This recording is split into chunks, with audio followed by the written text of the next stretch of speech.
Nós estamos na Casa dos Livros da Amadora, mas o Manel fugiu, isto é do Manel Monteiro que está aí, Casa dos Livros da Amadora, aqui está um senhor a quem eu enfiei o barrete, porque é o da editora Âncora e teve o descaramento de editar um livro meu. Muito obrigado. Com todo o gosto. Muito obrigado. Está em direto. Está em direto. Ele disse que estava com todo o gosto. Fico comprometido. Fica de certeza. Saudavelmente comprometido. Bom, então ainda bem. Desta já escapei.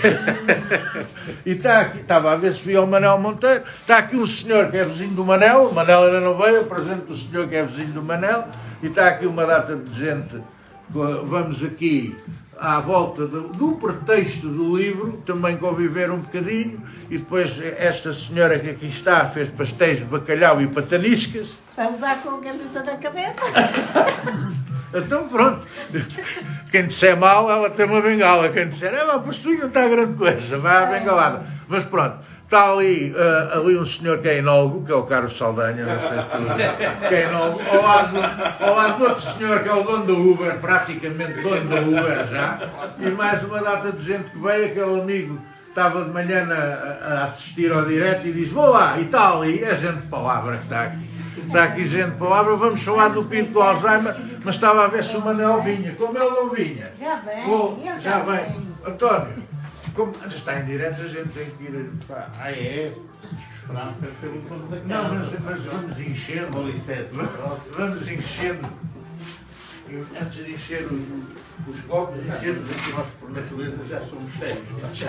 Isto já está bem cheio. Está ainda algumas pessoas a chegar. Pronto, olha, muito obrigado a todos por terem vindo. Ó Manel! Anda lá, pá! Estão a ver? Isto é direto e sem rede, ele já aí vai. Eu vou agradecendo a todos terem vindo. Alguns vão ter que estar em pé. Isto é uma livraria, não é um auditório. É uma livraria, mas ainda há mais umas cadeiras. Façam o favor de entrar os que estão em pé e procurar, que ainda há por aí mais cadeiras. Eu vou dizendo que é a Casa dos Livros, além do livraria, também há alfarrabista. E se vierem cá vão ver aqui alguns livros antigos, etc. E fazem leilões. Eu costumo participar nos leilões da Casa dos Livros. Ainda hoje, é assim, hoje é sábado, mas o carteiro andava a fazer distribuição de manhã. E quando eu fui ao pão, manda-me parar e tal, e peraí, tenho uma encomenda para si. Dá-me 2 pacotes da Casa dos Livros. Querem mais provas de que isto é mal gerido pelo Manel Monteiro do que mandar-me 2 pacotes para os Correios no dia em que eu vinha cá? Portanto, são pessoas como o Manel Monteiro que andam a entupir os Correios e depois toda a gente diz mal de serviço. Senta aqui que já está em direto. Vá. Senta aqui. Senta aqui. Vamos começar, está ali em direto. Vá. Ele está a tratar da escrita. Nem ouviu o que eu disse. Então, vá, eu hoje recebi 2 pacotes de livros de manhã e vinha cá eu. Para dar trabalho aos correios. É um de mérito. Vamos começar? Vá. Bom, meus amigos, muito boa tarde a todos. Estamos na Casa dos Livros. É um projeto cultural. Eu tinha posto um postezinho e um amigo perguntou, afinal, qual é o seu projeto cultural? Portanto, o projeto cultural é isto, não é? É um sítio em que, um sítio de resistência cultural, precisamente, não é? Numa altura em que muitas das livrarias históricas fecham, muitas associações culturais, também devido ao aumento exorbitante das rendas e da construção de hotéis e de coisas para os turistas, vai tudo à vida. Portanto, nós procuramos remar contra a maré, criando um espaço que não tem quase que fins lucrativos, por assim dizer, a não ser pagar aos nossos trabalhadores e levar algum para a bucha também para nós, não é? Mas fundamentalmente ser um espaço cultural que esteve inativo durante uns tempos devido a problemas de saúde, mas que agora queremos retomar. Temos feito aqui iniciativas importantes, tivemos aqui um debate importantíssimo sobre o Alentejo ontem e hoje esteve cá o Ministro da Agricultura da altura, Oliveira Batista, tivemos debates sobre cultura, sobre lançamento de livros, de discos, e portanto vamos retomar, e retomamos hoje com este belíssimo livro do Guilherme, que para além do texto é também, eu vou-me sentar, desculpem um bocadinho, porque ainda estou um bocadinho compelido, que é também um pretexto, não é? Como todas as obras de arte, não é? Há sempre a obra e as suas circunstâncias. E o texto e o pretexto aqui, para além do texto ser belíssimo, ser belissimamente construído, existe também o pretexto. O pretexto qual é? É um tema atualíssimo, que é a questão da memória e do ajuste histórico com essa memória e com os factos que se passaram numa determinada altura histórica, que a nossa geração viveu, mas que infelizmente, felizmente, as novas gerações não viveram, mas que por sua vez, infelizmente, ela está-se a esquecer porque ninguém lhes relembra. E não é por acaso que eu, ao fazer a publicidade desta iniciativa, tive a preocupação de enviar para as escolas um convite. Mandei para a Roca Gameiro e mandei para as escolas da Amadora um convite para que os professores e os alunos pudessem estar presentes. Portanto, eu vou ler apenas este aqui, enviei para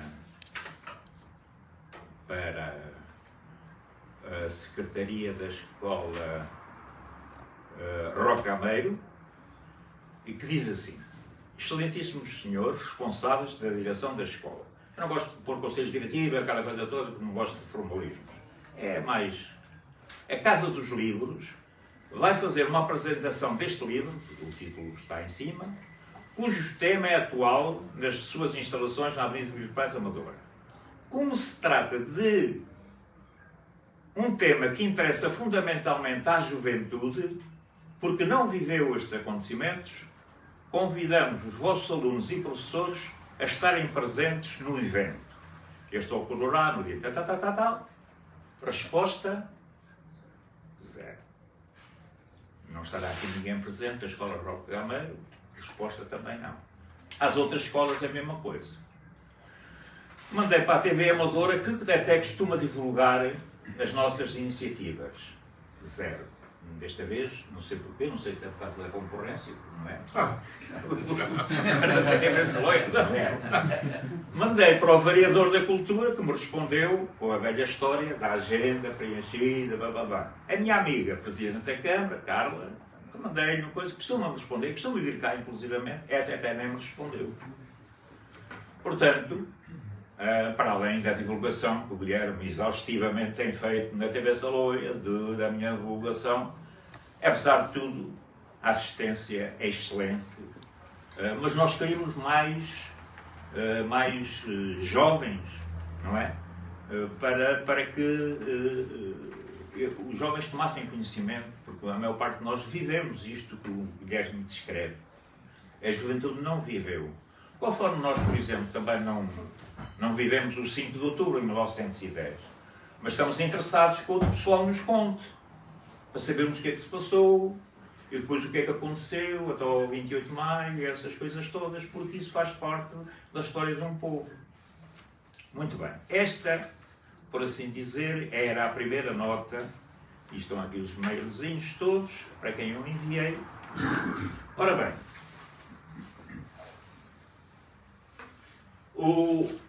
este livro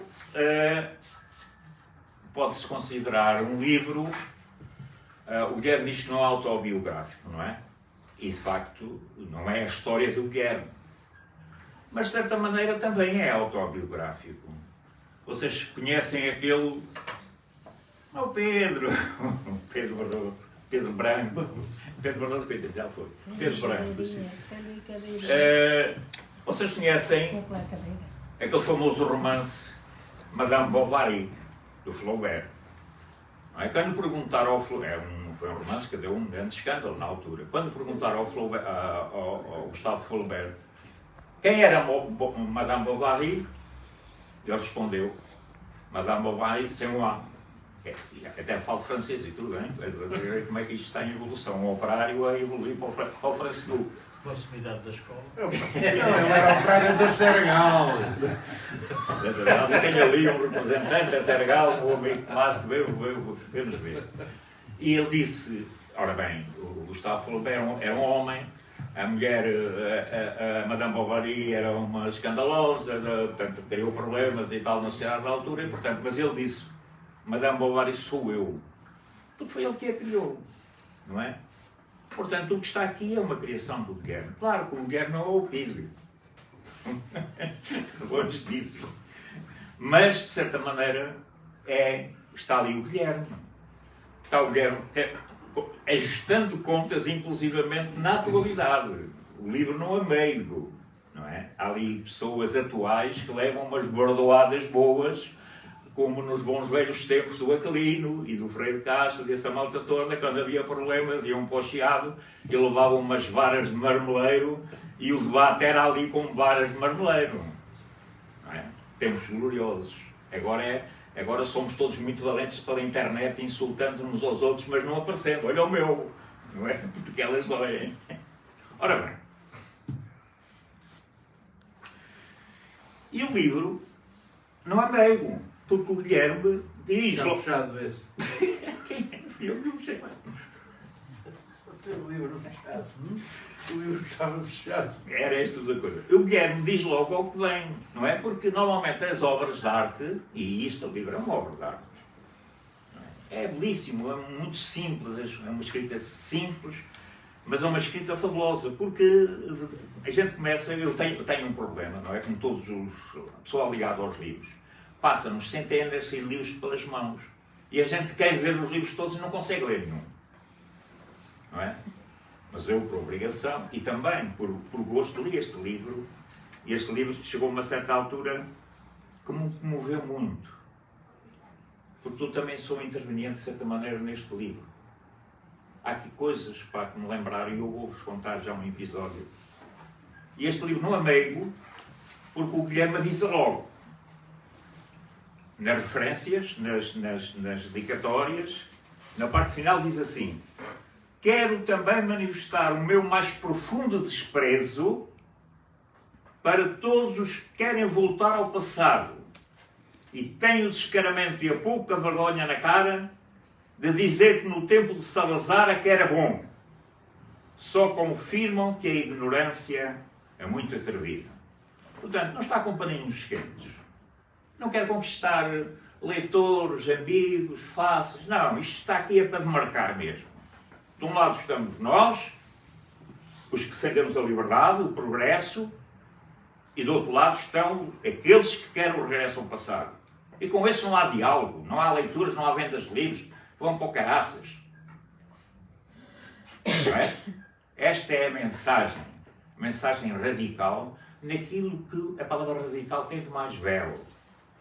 Porque muitas pessoas confundem radical com fundamentalismo. São duas coisas totalmente diferentes. Radical, do étimo da palavra, é ir à raiz. E o marxista é ir à raiz do problema e atuar em consonância.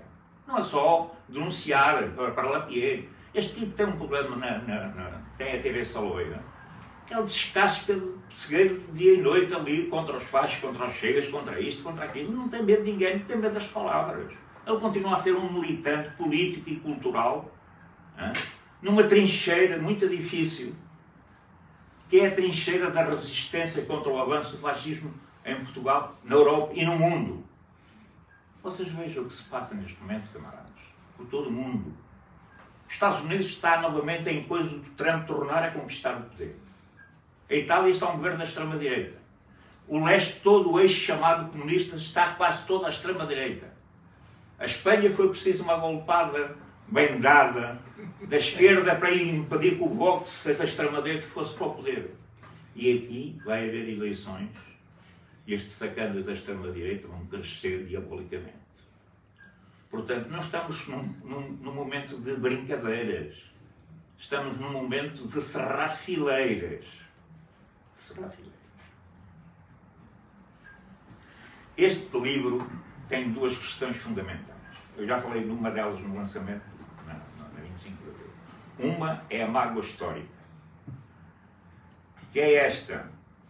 Infelizmente, ao longo da história, não me vou alongar muito, porque já desenvolvi este tema, infelizmente, ao longo da história, os carrascos que cometem crimes graves contra a humanidade nunca ou raramente são sujeitos ao justo castigo e à justa justiça.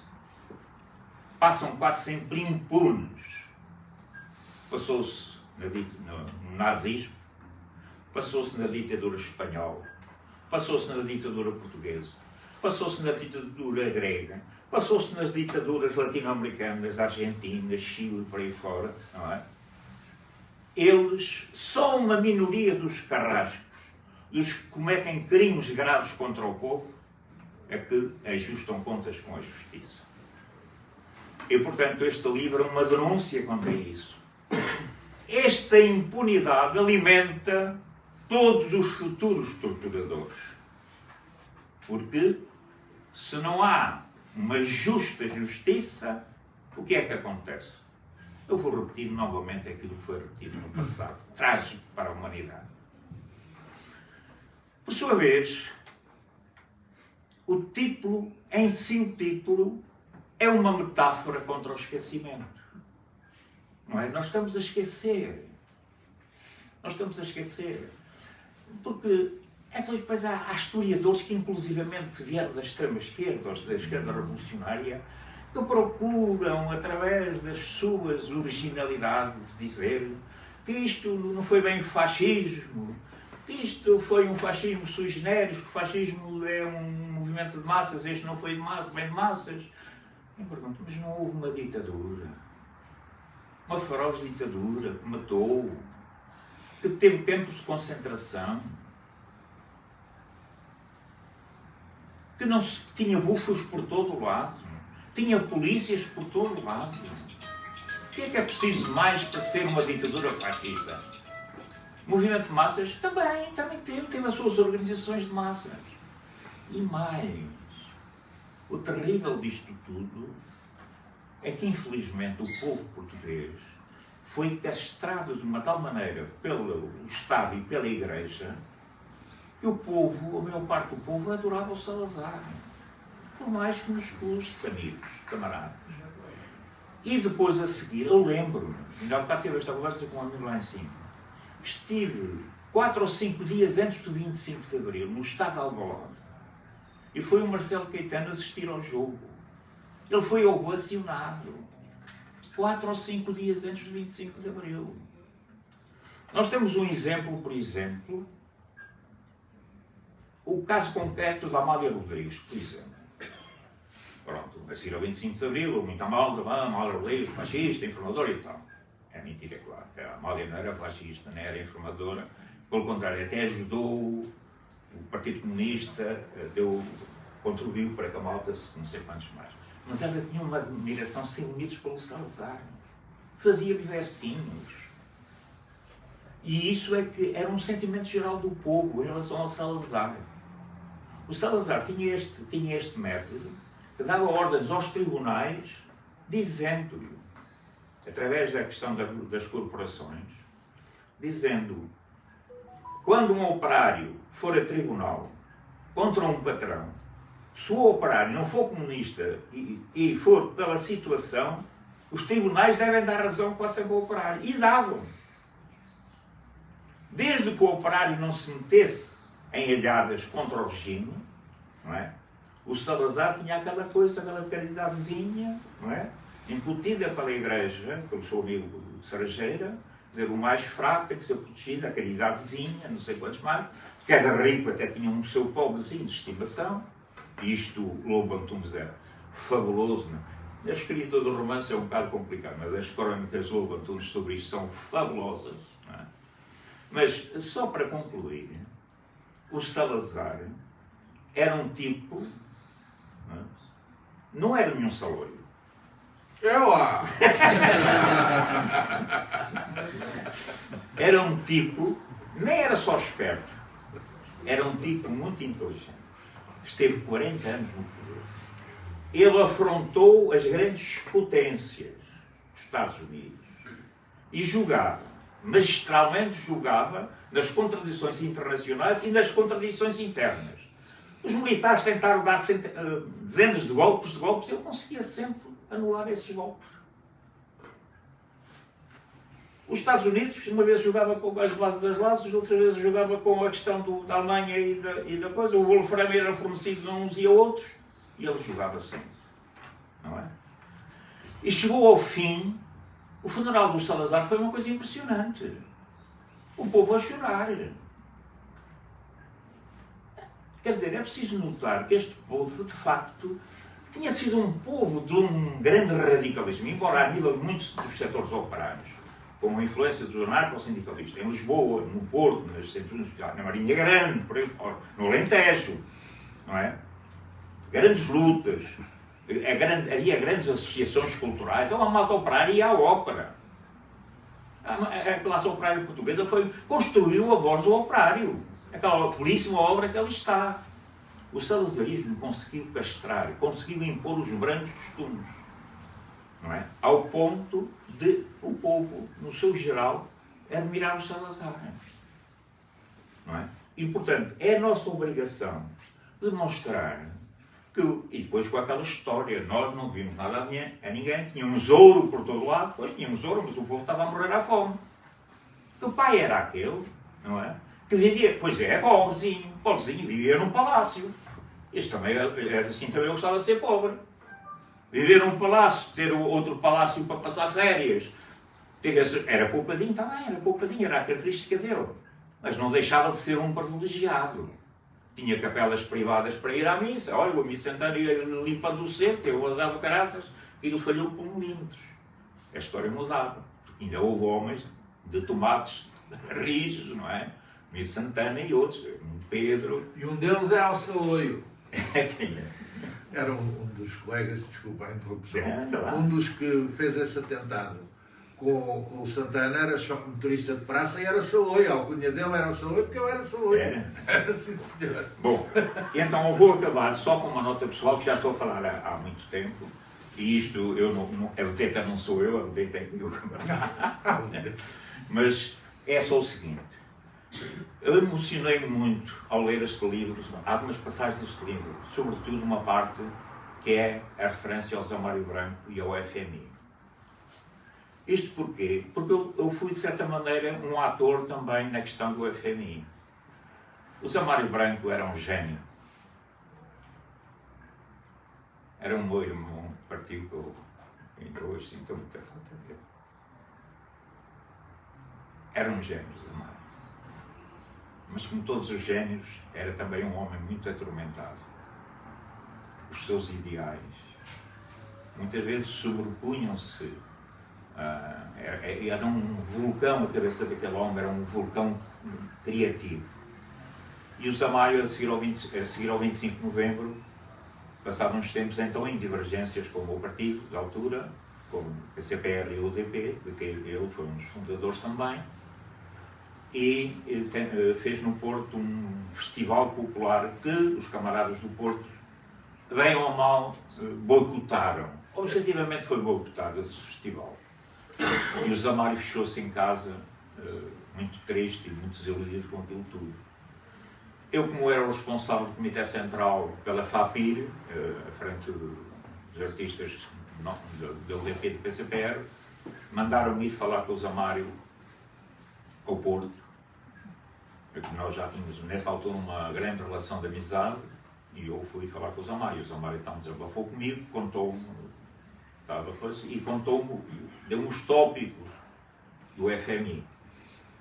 E escreveu um extenso poema, que seria meio declamado e meio musicado, mas depois acabou-se fundamentalmente por ser muito musicado. E depois eu fiz uma viagem do Porto para Lisboa com o Zé Mário e então tivemos essa conversa. Eu só disse ao Zé Mário, isso vai ser uma coisa maravilhosa.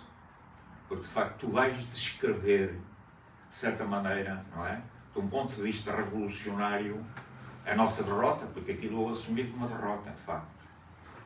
Mas isso está muito derrotista. Tu tens que colocar aí um sinal de esperança. E ele disse-me, é isso, Manuel, eu vou fazer isso. E o final, de facto, é o sinal de aceitação, o primeiro, a aceitação da derrota, não é? A desilusão, que nós pensávamos que, de facto, íamos para o socialismo, íamos para o comunismo, íamos para uma sociedade mais justa, que o capitalismo ia acabar, mas, de facto, o capitalismo não é assim tão fácil de derrotar, não é? Tem muita sabedoria, as classes dominantes, e nós temos muita ingenuidade, e muitos erros cometidos, e muitas ilusões, e muitas teias de aranha, e muitos esquemas, e não somos nada criativos conforme foram. A burguesia foi extremamente criativa, revolucionária, conforme foi, não é? Começou com a Comuna de Paris, e foi com a Revolução Francesa, não é? Ainda hoje a burguesia tem muito orgulho nos fuzilamentos que fez sucessivos na guilhotina. Liberté, fraternité, igualité. A malta muitas vezes diz, Manuel, mas estão na defesa da democracia. Eu defendo a democracia, mas com o componente essencial. Porque a democracia em si é uma coisa vaga. Qualquer oportunista se pode valer dela. Agora, é a democracia com igualdade. Isto é, não somos todos iguais. Mas temos que ter todas as mesmas oportunidades. E temos que ter todos um mínimo para vivermos com dignidade. Porque se não for assim, a democracia é um instrumento ao serviço da extrema-direita. Isto é, se o povo estiver a passar fome, se a malta estiver a ficar sem casas, ir para a rua, cada vez há mais sem-abrigos, se vamos ao Serviço Nacional de Saúde e agarram nos velhos, põem nos corredores para os velhos morrer com broncopneumonias, que é o que estão a fazer. É o que estão a fazer. Depois não querem que votem no Chega. E podemos vociferar contra o Chega, à vontade. E devemos vociferar sempre. O combate deve ser sempre. Mas com uma condição. Se querem que o povo respeite a democracia, ama a democracia, queira viver em democracia, tem que lhe dar as condições mínimas para que o povo possa viver com dignidade.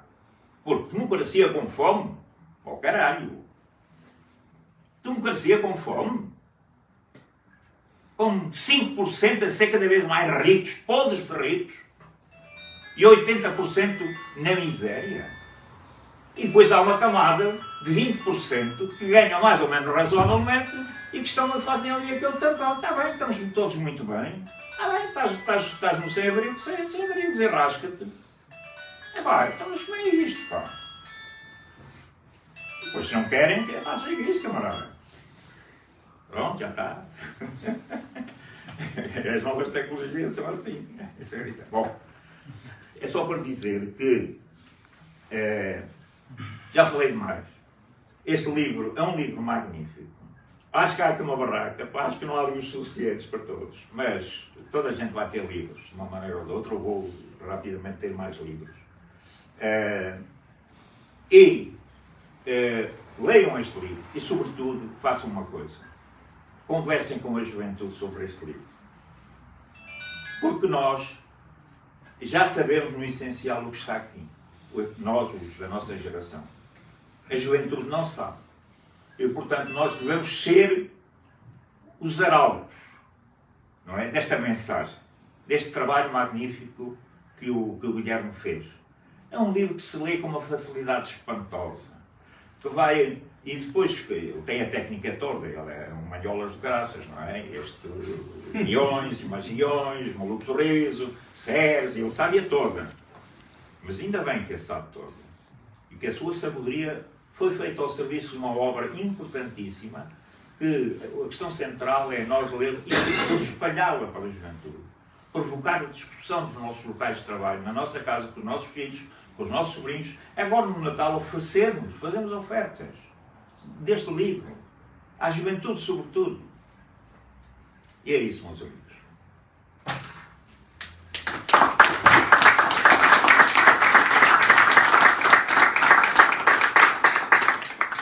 Fez-lhe bem a operação. Foi uma plástica. Em forma. Eu fico afetado da operação. Pá. O nosso editor, o nosso querido António, pá, que é um homem que tem uma editora que tem um catálogo magnífico de obras de grande valor. Também tem algumas um bocado xoxas, mas enfim, faz parte. Não, e também vai ter uma magnífica no futuro, também vai haver uma coisa magnífica. Mas isso aí já é da minha parte. É um dos grandes livros de 2024. Agora, isso é um candidato ao Nobel. Não está no Monteiro. Faz favor. Bem, o que é que eu posso dizer? Começar pelo início da nossa relação. Foi aqui. Ainda não chegava. Primeiro, porque a relação, portanto, com o Manel.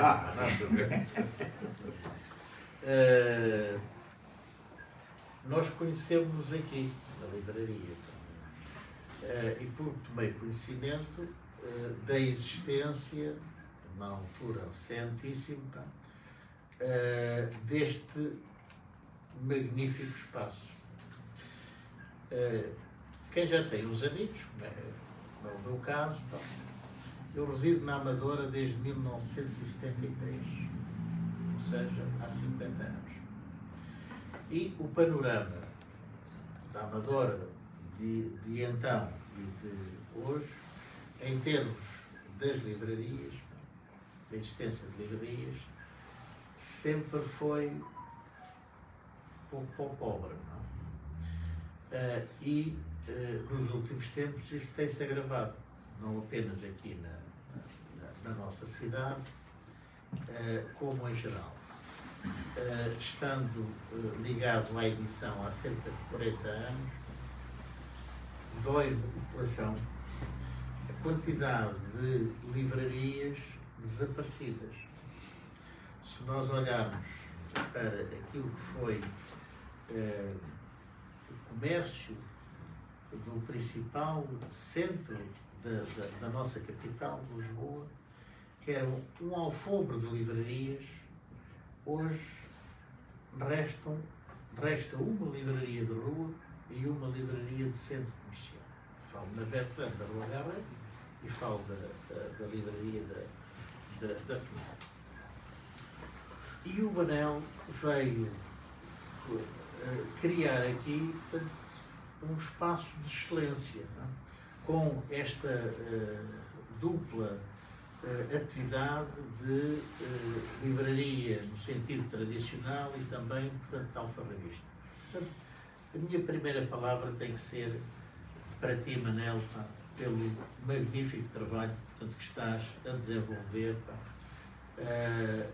Quem, como nós, agora teve o prazer de te ouvir, pá, é o cidadão cívica e culturalmente empenhado a fazer aqui, portanto, um trabalho de excelência.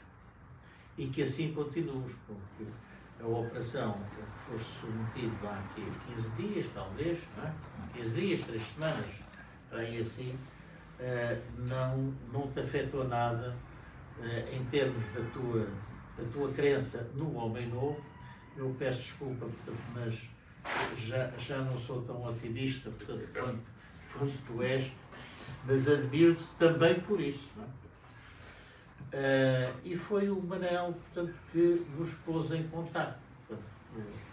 Há relativamente pouco tempo, não sei, talvez meio ano ou qualquer coisa assim.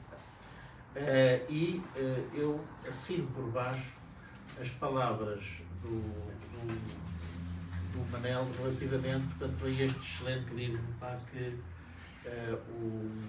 o Guilherme nos oferece. E ele é também, como sublinhou e bem o Manuel Monteiro, pá, um objeto, pá, que deve ser lido, que deve ser cuidadosamente lido, sobretudo num tempo em que, como é aquele em que nós vivemos, que estamos aqui numa fase um pouco com uma grande incógnita, porque não sabemos o que é que vai acontecer no próximo dia 10 de março, eu pelo menos não sei, não tenho essa capacidade, mas tenho receio. Tenho receio que a extrema-direita possa ter em Portugal um peso ainda maior do que aquele que já tem neste momento e já é grande. E aqui a responsabilidade, portanto, é nossa, é de todos nós, porque no dia 10 de março os nossos votos vão ser rigorosamente todos iguais. Não é? E quer votemos mais à esquerda, mais à direita ou mais ao centro, portanto, o resultado das eleições vai ser, portanto, aquele que nós fomos capazes de criar. E não vale a pena, e aqui, meu querido Manel, nós fazermos aqui, portanto, um ajuste de contas com o povo que está desinformado, que está, enfim, que é o objeto, portanto, das campanhas, e é, sem dúvida, porque se nós temos, graças ao 25 de abril de 1974 e ao desenvolvimento do nosso sistema democrático, se nós hoje vivemos em liberdade e temos o futuro nas nossas mãos, então temos que assumir a responsabilidade por esse futuro e não ajeitarmos, portanto, essa responsabilidade. Como os meus amigos vieram cá, sobretudo para ouvir o Guilherme e o Manel, eu termino apenas nesta, depois poderei dizer mais alguma coisa, mas dizendo o seguinte: nós estamos hoje no dia 16 de dezembro, estamos a uma semana e 2 dias do Natal, estamos num sábado, e é tão reconfortante ver que estamos aqui cerca de 2 dezenas de pessoas. Eu não, enfim, acho que é muito mais de valorizar a presença de todos, que eu agradeço também, do que propriamente as lamentações do nosso querido Manel em relação a quem não está. Quem não está, Manel, nem sequer merece, portanto, a mais pequena referência. É pena que muita gente não tenha a capacidade de responder ao teu convite, e não é só responder com o e-mail: olha, tenho uma agenda muito preenchida, não posso ir. Não é essa a resposta. A resposta deve ser pela presença, como todos nós aqui estamos a fazer, e saúdo muito, muito todos quantos aqui estamos, porque é de uma jornada cultural que se trata. O Manel merece, portanto, a nossa presença, o Guilherme merece a nossa presença, e isso é que é de saudade. Muito obrigado.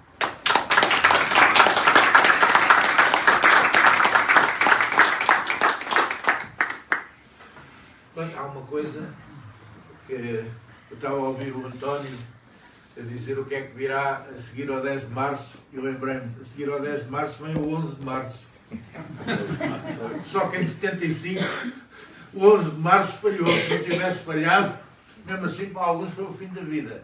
Como o caso do Soldado Luís, e que nunca mais... Há uma rua em Monte Abraão, Soldado Luís, há uns tempos vi Soldado Luís, mas vi também nas redes sociais, eles que estão aqui, eles que estão ali a seguir, porque as redes sociais têm coisas horríveis, aparece lá gente, mas tem uma coisa magnífica: a gente pode bloqueá-los e fazer como é que se diz, um cerco sanitário, e não deixar que venham incomodar as nossas páginas, e depois pô-los em brasa, que eu adoro pô-los em brasa. Você é um malandro, não me dá a liberdade de falar. E eles ainda não perceberam: a liberdade não pode ser dada a quem quer acabar com ela, porque senão eles acabam com a liberdade. E a democracia só se faz com democratas. Epá, é democracia ou não é? Então eu também vou para aí. Mas porquê? Você não é democrata? Não tem que vir para cá. Era o que faltava, era a gente cair nessa inocência de andarmos aqui a querer fazer um mundo diferente e tal.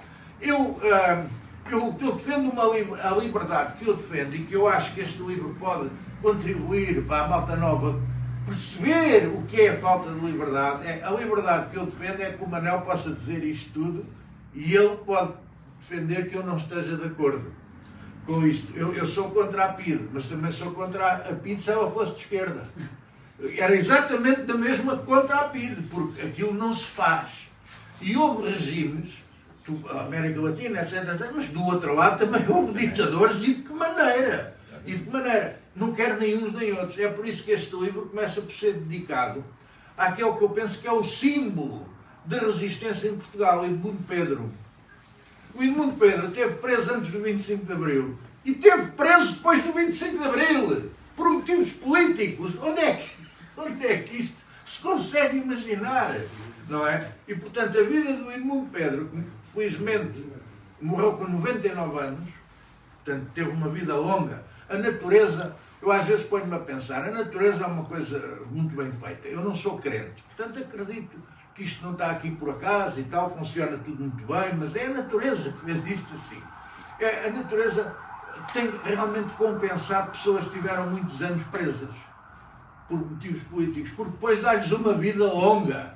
E a gente vê, há exceções, há alguns que até nem saem de lá, morrem lá dentro. Veja-se, por exemplo, a grande referência do Edmundo Pedro, o Bento Gonçalves. Exato, ele morreu novo, para no Tarrafal. Assassinado, falta de assistência. Se não estou em erro, ali à volta dos 40 anos. Foi 40, sim. Que o 40 Edmundo dizia que era... dele, não é? 40 anos dele, Bento Gonçalves. Sim, não foi mais longe e que o Edmundo Pedro dizia como um gênio, lá está, um autodidata genial, porque ele sabia da política e sabia de engenharia e de coisas assim, sem nunca ter estudado. E já agora quero tornar isto assim uma amena cavaqueira.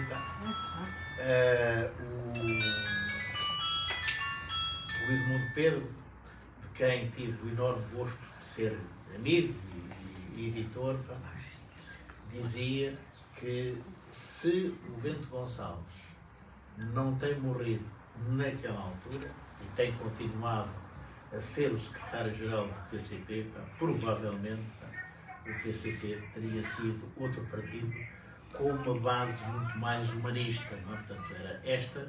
O que eu estou a dizer não é a minha opinião. Não tenho opinião formada sobre isto por falta de conhecimento, mas foi aquilo que várias vezes ouvi ao querido amigo Edmundo Pedro. As minhas desculpas. Não, senhor. Por acaso lembrei-me de uma coisa que às vezes, quando o Manel começou a tentar culpar as pessoas... Bom, o primeiro secretário-geral do PCP acabou salazarista. Foi o Prates, não é? José Carlos Prates, creio eu. Foi o primeiro que acabou... Ratos, exatamente. Carlos Ratos. Mas atenção, Guilherme, parece que temos aqui um salazarista para próximo de nós. Pelo elogio que fez ao ditador de Santa Comba. Mas acabou, quer dizer que as pessoas... O que é que eu queria dizer com isto? Queria dizer que as pessoas não são o mesmo toda a vida, as pessoas mudam. E eu espero que sempre se mude para melhor, mas alguns mudam nitidamente para pior. Portanto, e é preciso estar sempre com atenção a isso, etc. Este livro, há boas notícias, não tiveste resposta, mas eu tenho algumas boas notícias. Boa notícia. Recebi uma mensagem que, aliás, está pública no Facebook, que a pessoa escreveu lá, que um aluno do 11º ano levou o livro para a escola para ser discutido na aula de português, depois de ter o livro. O que é engraçado, porque o livro não saiu assim há tanto tempo e o aluno já o leu e, por influência do pai, também não andamos cá a apanhar bonés, aqueles que têm filhos, não se pode impor nada, mas pode-se abrir portas, seguir caminho. Por influência do pai, que leu o livro e disse, olha, acho que devias ler isso. Fez aquilo que tu dizes, estava lá a ler. Ele leu e levou para a escola para ser discutido numa aula de português. Isso é uma boa notícia. A outra boa notícia é que no dia do lançamento, portanto, o dia 23, lá na Associação 25 de Abril, em Lisboa, nesse mesmo dia, ao final, eu fui convidado por uma professora para ir falar à escola sobre o livro. E ainda não o tinha lido, só tinha lido, enfim, o que era o livro e ouviu a apresentação. Portanto, há boa gente. Há outra que se calhar é o que diz o António. Paciência, deixa estar. Mas há os outros que... Este livro que tu dizes autobiográfico. Sim, mas só em relação ao tempo. Não em relação às pessoas. Eu vivi aqueles tempos. Portanto, nesse sentido, agora a história é toda imaginada. Aquelas personagens foram criadas. Algumas existem, não é? Ali o filho do PIDE, portanto, o neto do PIDE, não é? Um jovem de 20 e tal anos que passa a vida, que trabalha naquilo, a engenharia lá dos computadores e que trabalha para vários países, etc. E que adora o cão, o narrador do livro é um cão, não é um cão labrador, e que adora o cão e tal, e que volta, que não volta, larga uns palavrões valentes. Isso foi inspirado naquele que está ali atrás, no telemóvel, a gravar, e que é meu filho, portanto, e que ali se chama Terezo Guilherme.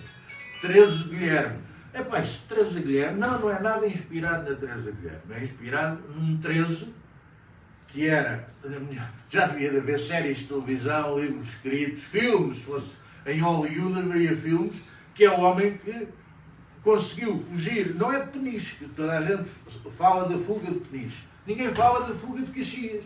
A fuga de Caxias é muito mais espetacular, até porque a de Peniche subornaram já havia corrupção. E a corrupção era até uma maneira de luta, porque juntai os patacos, subornas o guarda e o guarda vem connosco e foge.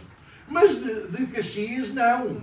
Eles infiltraram um mecânico que começou a fingir a fazer de ratos, que já se estava a passar para o outro lado, não é? Começa a fingir, isso é ali declarado, é ali descrito como se passou. Mas é evidente, eu não estava lá. Eu só sei a história, como ela se passou. Depois os diálogos são inventados, mas aquilo passou-se, são factos. Portanto, o homem foi trabalhar para a oficina, começou a engraxar os guardas, não havia corrupção nenhuma naquela altura, tanto que ele acabou a arranjar os carros dos guardas todos, do diretor da prisão, dos gajos dos serviços todos do Estado, punham lá o carro com os materiais pagos pelo Estado, mão de obra escrava dada por um preso, etc. Tudo lá mandava para lá pôr os carros. Até que o Salazar também mandou. Mandou. E o carro do Salazar, que era o que eles lá queriam apanhar, tinha uma coisa interessantíssima. É que era blindado. À prova de bala. Foi uma oferta do Hitler. Era um carro blindado. E assim que o homem afinou o carrinho, não, deixa cá afinar o bem que ele também vai ser útil, não é? Afinou o carrinho todo, combinaram, e na hora em que lá os deixavam jogar um bocado à bola para desenvolver as pernas no pátio, vou experimentar o carro. Abriu a porta e gritou: gol! Pumba! 7 mais lá dentro. Contra o portão, bem os guardas podiam disparar e fugiram. Isto é uma fuga espetacular. Foi em 1960, creio. Não me lembro, ali está até. Os capítulos começam com datas, alguns deles não têm nome. São a data para situar melhor as pessoas. Portanto, isto é uma história magnífica. Quando tu dizes, ele não sei o quê, põe aqui aquilo da experiência da televisão. Mas aquilo é escrito como se fosse uma série de televisão.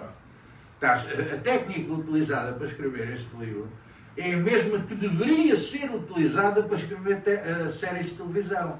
Que é, a gente chega ao fim de um capítulo e aquilo está a lançar o próximo.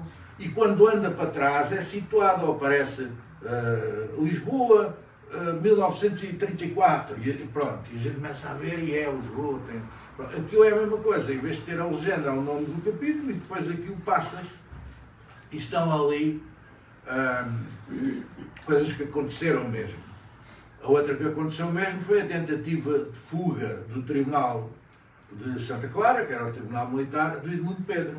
O Edmundo Pedro esteve preso no Tarrafal. Você tem que dizer, entre os 16 anos e os 26 anos. Esteve lá 10 anos preso, mas foi para lá com 16 anos. Isto eram esta gente, estes Pides e os Salazares e aquela gente, prendia garotos de 16 anos.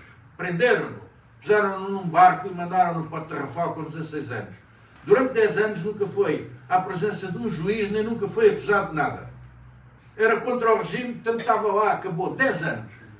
Puseram-no no barco, o barco foi daqui para os Açores para apanhar mais uns presos dos Açores para ir para Cabo Verde. E ele nos Açores viu entrar o pai, que já não via há 2 anos, porque também tinha desaparecido preso para a polícia política. E portanto foram os dois para o Tarrafal. Foram os dois. E depois disso, quando veio, o Edmundo Pedro ainda tentou, na noite de passagem de ano de 1961, 61, acho que foi 61, Sim, 61 para 62. para 62, entrou numa tentativa de deitar o Estado Novo abaixo, que foi o assalto ao quartel de Beja, onde eles iam tentar mudar isto tudo. Deu mal, não é? Aliás, o Edmundo dizia com muita graça: eu só fui militar durante poucas horas, mas entrei logo com o posto de capitão. Portanto, porque eles arranjaram uma farda para entrar lá para dentro e ele foi com o posto de capitão. Um dia disse para os norvianos: eu tive uma carreira militar mais brilhante do que a sua. Fui, num único dia, pá, fui logo promovido a capitão. Pá. Desculpa, Não fez logo capitão e tal. Depois aquilo deu para o torto, tiveram que fugir e ele lá vai mais, foi preso outra vez, não é? E então, um dia, isto depois foi-me relatado, eu ia registando e tal, e eu não sei se esta conversa do está-me a apetecer peixe cozido com muita pimenta, esta frase existiu. O resto é inventado, é pensado que os diálogos terão sido estes. A esposa, que esteve no lançamento do livro, e eu ficarei sempre agradecido por lá ter ido, a viúva, é a esposa, não é a viúva, é a esposa, a Lourdes, esteve lá e foi visitá-lo à prisão e ele disse: olha, tu não queres saber, está-me a apetecer muito peixe cozido com muita pimenta. Então, ora, um preso que pede peixe cozido deve ser, na prisão, deve-se comer coisas deslavadas, não sei, eu felizmente não sei. E aquilo era estranho, com muita pimenta e tal. Bom, ele alguma deve estar a pensar. E então levava peixe cozido e levava a pimenta, não é? Levava pimenta.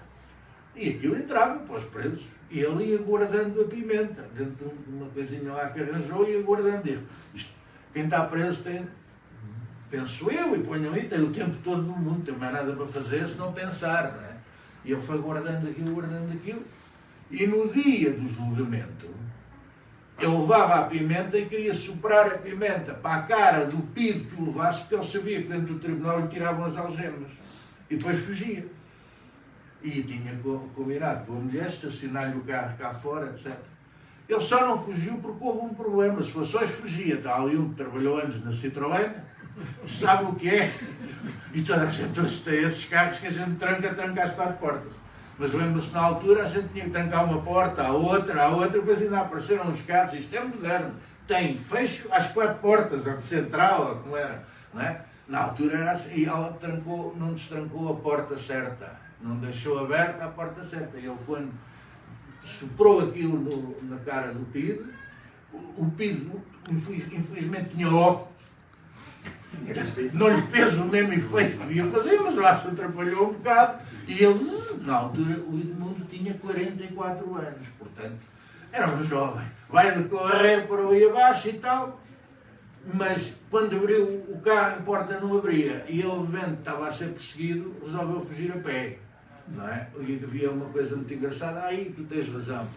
E hoje se gritarem agarra ladrão, e vir um tipo a fugir aqui da livraria, eu agarro, não é? Se eu vir a fugir de um banco, eu não o agarro.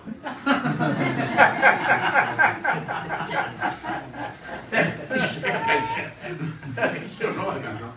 Eu daqui, pá, estou a não lavar o meu amigo Manel. Eu agarro. E não, mas na altura havia essa agarra, a PIDE não ia dizer agarra que é antifascista e não gosta de Salazar. Isso é uma coisa muito difícil de gritar por eles, não é? E agarra que é ladrão e tal. E havia sempre alguém que se punha à frente, aquelas coisas. E apareceu um PIDE, aí também está lá, eu imaginei, não assisti, mas isto aconteceu na realidade. O diálogo, imaginei, que o agarrou e que lhe disse: não fuja, porque eles matam-no. E já estava um em linha de tiro para o bater para as costas. Este que o agarrou e que diz: não fujam, que eles matam-no, é outra história verídica que ali aparece. Eu também não estava, mas foi-me contada pelo Edmundo e eu retrato lá ali.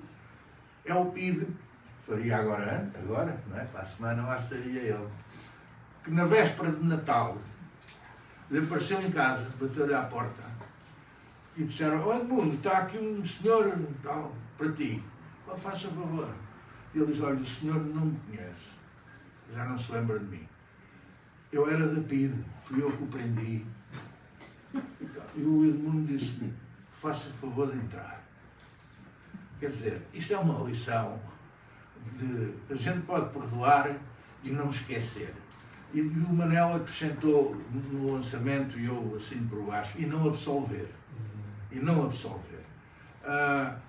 Entrou, conversou, o homem disse: "Olha, lembra-se, eu fui o que o agarrei e tal." E lembrava-se mais, lembrava-se que era durante um interrogatório, quando os outros foram almoçar ou jantar, eles ao fim de uma data de horas estão ali, já não sabem se é de manhã, se é de dia, se era de tarde, não é? Quando os outros saíram, ele disse: "Epá, sente-se aí, durma que eu fico a vigiar. Se eles vierem, bate carrego na mesa, você acorda." E o deixou dormir durante o interrogatório. E ficou de guarda, para que o preso pudesse dormir. Era esse senhor. E a partir desse ano, todas as vésperas de Natal, eles se encontraram.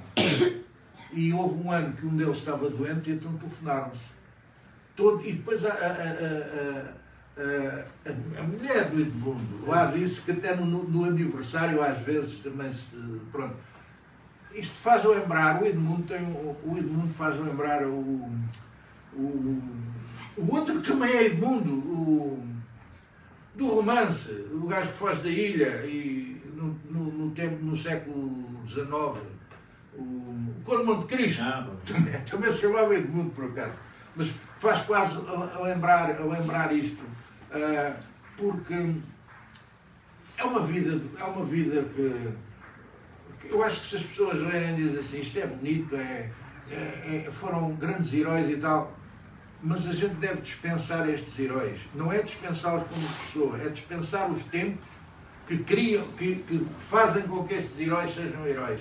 A gente não deve querer isso. Não, nada justifica voltar a haver tempos daqueles. E há pessoas que hoje parece que esquecem isto. O livro foi escrito como se fosse uma série de televisão. É evidente que eu gostava de que isto fosse uma série de televisão, mas também é evidente que o Gaspar, que é imaginado no meu cão, que se chama Gaspar e na verdade é um labrador, o Gaspar que diz ali no livro o que é que pensa dos humanos e que diz: "Mas o meu dono vai fazer isto ou aquilo." E o Gaspar diz no final: "Mas eu não vou dizer a palavra que lá está, porque ali a gente pode escrever um ou outro palavrão, as pessoas estão... Ler em público numa escola vai ser mais complicado, sabe? Mas também é um desafio para a comunidade." Bom, e o Gaspar diz: "Pois, se calhar podia lá ir apresentar que isto dava uma boa série, mas eu, conhecendo o meu dono e conhecendo a opinião com que ficou toda essa gente, sei que ele os vai mandar." E pronto, e está lá escrito o que é que vai mandar fazer. E não vai lá pôr os pés. Ele falou de algumas pessoas que são aqui, enfim, não é maltratadas, servem de exemplos. Há aqui maus personagens de mau caráter. Letras, por exemplo. Letras, por exemplo, que são imaginados por pessoas que existem aí, que se forem ler o livro, opa, este sou eu, porque eles não são parvos, não é que são eles. E alguns estão muito bem representados naquilo que é hoje a televisão em Portugal. Então ali diz. E por aqui acabei. Não, acabas não. Não, mas acabei. Eu queria que voltasse atrás, por favor, e para contares um e-mail que tu recebeste, ou um comentário que recebeste, sobre um funcionário da Santa Casa da Misericórdia que tratou dos PIDs. É verdade. Conta essa. Isso foi antes do lançamento do livro, quando eu anunciei que o livro ia sair e tentei explicar o que era o livro. Eu recebi um e-mail de um senhor que diz: "Olha, eu não sou desse tempo, já nasci depois do 25 de Abril, mas sou funcionário," acho que ele disse que ainda era, funcionário da Santa Casa. Bom, pode não ser de Lisboa, não é? Porque existem várias pelo país, com obra de lares, etc, etc. E trabalho numa instituição que recolheu alguns senhores dessa instituição até morrerem, da PIDE. E posso-lhes dizer que eles Não é, nunca se arrependeram. Como é que ele dizia? Sabes, leste. Lima, não me recordo que o termo deu era, na verdade era, nunca mudaram de caráter. Nunca mudaram de caráter. Foram maus até ao fim. Foram maus até ao fim. Maus até ao fim. E isto aqui vê-se este PID que tem Alzheimer e demência, anda sempre a andar para trás, confunde as pessoas, pensa que está outra vez naquele tempo, que isto depois tem um argumento, não é? Disputa com a Leninha, não é? A famosa Leninha. A famosa Leninha está aí, não é? A famosa Leninha, ele diz, não te autorizo que vais bater nos meus presos. Os meus presos são para eu bater, não é para te bater-los. A famosa Leninha gostava de bater em homens, mulheres, tudo o que fosse. Ela corria aquilo tudo ao estalo. Mas este PID que ele está mostra-se o caráter dele, porque ele vem para Lisboa. Essas partes se podem revelar, não tira o enredo a ninguém. Ele vem para Lisboa com um irmão da zona de Tomar, quando foi inaugurada em 51 a barragem da Castelo do Bode, e muita gente por ali ficou sem terrenos, porque foram alagados. E houve famílias que ficaram sem... Pronto, viviam da lavoura, viveram daquilo.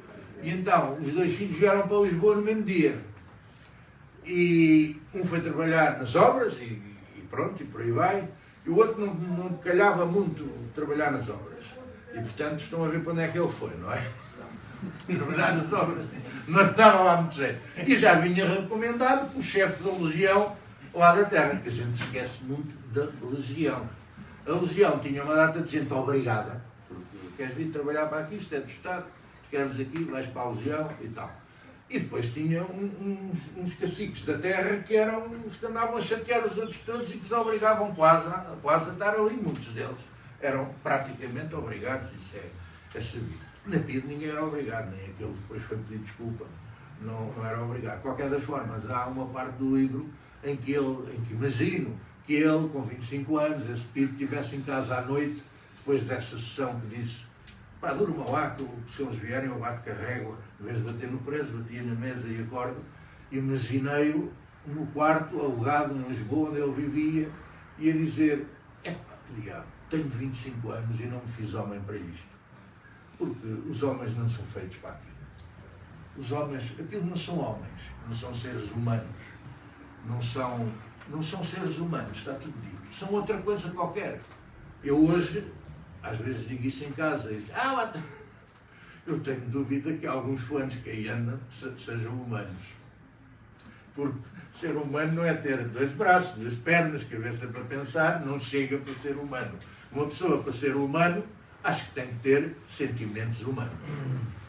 Porque, o meu cão é muito bem, o Gaspar, que relata o livro, é mais humano que algumas coisas que eu tenho 70 anos, que algumas pessoas que eu já conheci durante a vida.